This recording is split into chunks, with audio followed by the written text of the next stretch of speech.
Okay, so we're going to make a video to show you how to use IXL a couple of different ways. Okay, so first we're going to start out with the web version of IXL. I'm going to share my screen.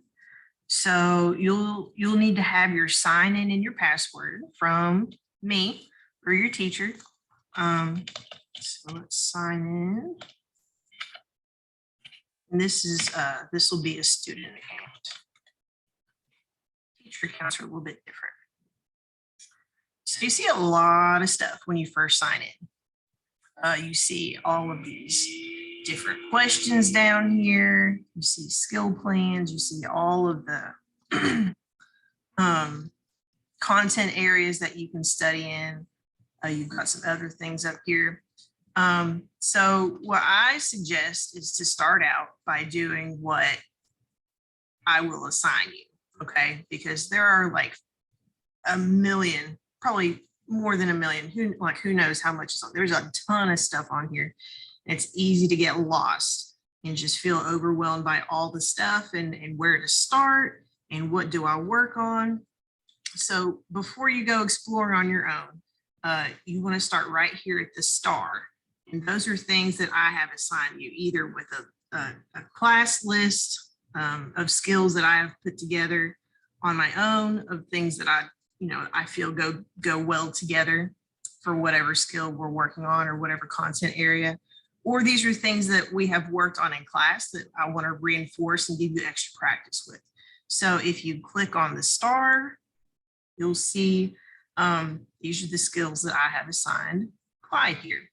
So I try to put them in a pretty good order of starting at the top from easier to more difficult.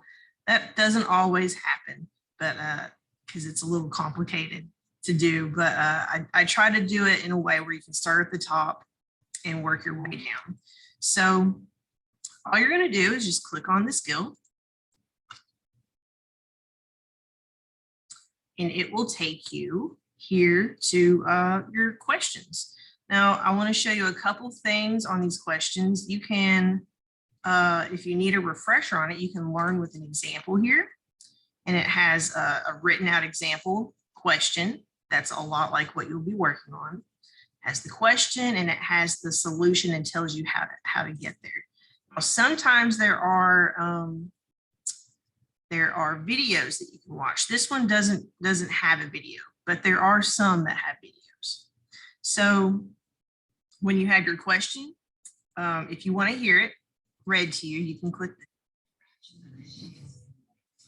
and since this is a fraction, right, I've got one shaded, I've got 4 total parts.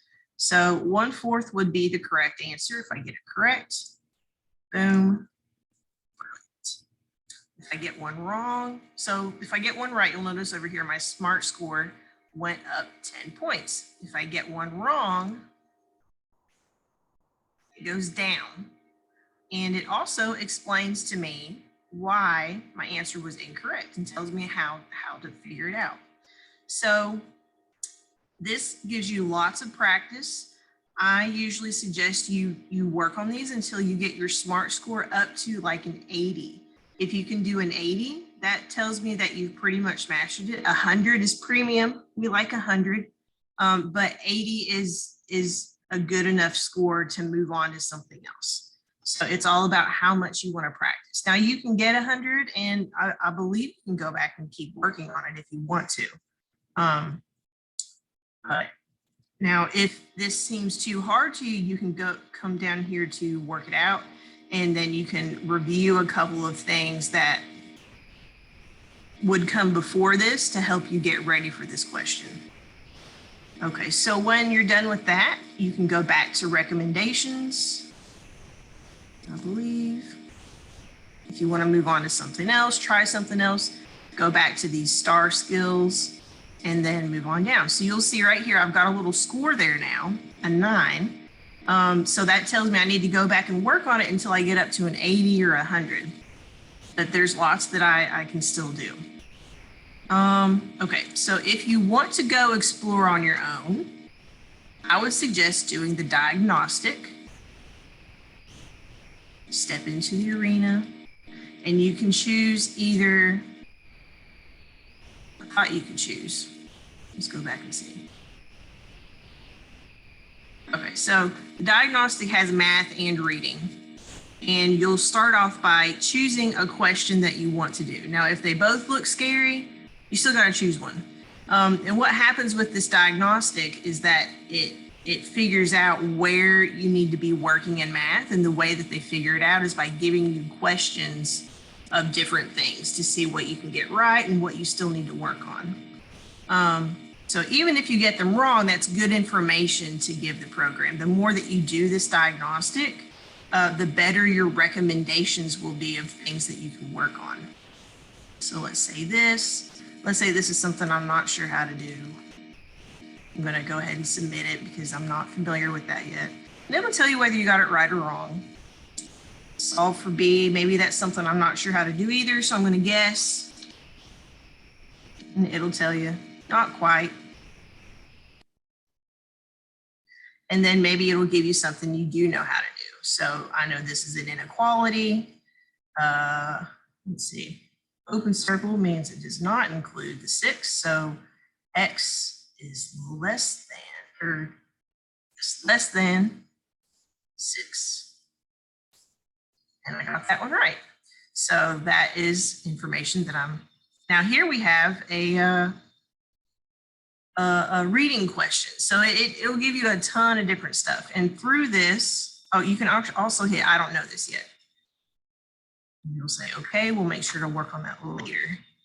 I don't know this yet. So you've got an out if you don't know something. You don't have to feel like you have to answer it.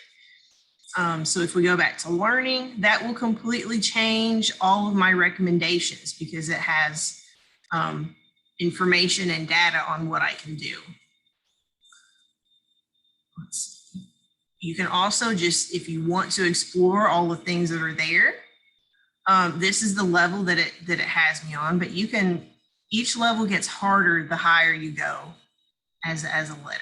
So if you see something you know you need to work on, maybe you need to refresh measurement a little bit. Maybe you need to refresh counting your money. Maybe you want to work on subtraction strategies. Or if you know you need to work on some higher level stuff, jump up a level. You can work on your coordinate plane, your linear equations. So there's a lot of stuff to explore on here. Yeah, they're not lacking in things to do. So those are some of the ways that you can use IXL. And I'm going to show you one more way. Well, first, let me see if we can find a video. So I'm going to show that. Okay, so earlier we saw a question that had learn with an example.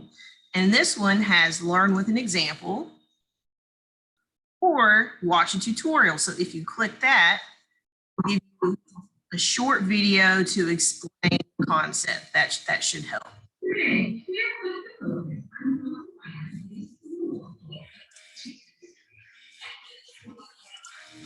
So really good and helpful examples.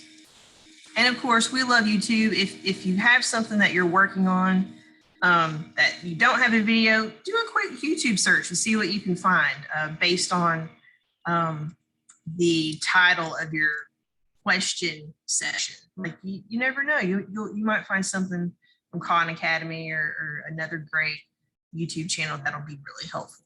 So that's the website. I really like the website because it's easier to see the scope of IXL and find things to explore. But if you don't have a computer, and you can still use IXL by using your phone. IXL has a free app. It looks, well, you can't really see very well. It's green and it says IXL on it. So you click that, and as soon as it loads, take just a minute. As soon as it loads, you will need to sign in. It will say, wow, you really can't see that at all. It'll say sign in with your username and password.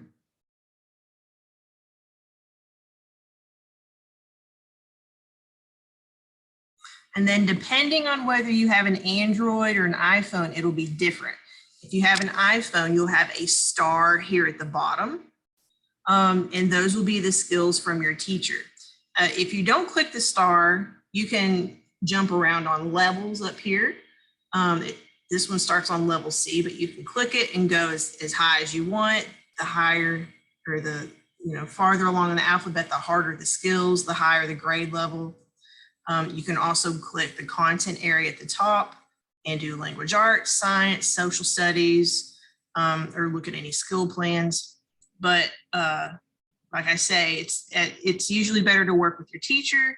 Click the star, and that will give you the list of things that they have assigned you, either in a class list that they have previously made or individual skills that they have assigned for you to work on based on things that you've worked on together.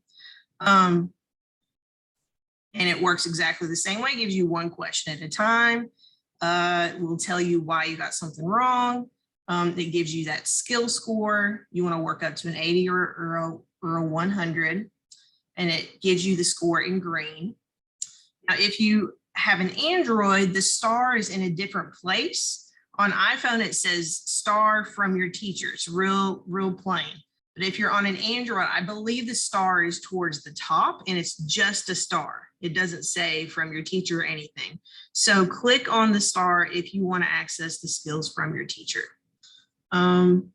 Yeah, so that's another easy way you can use IXL, and you can practice anywhere that you can use your phone.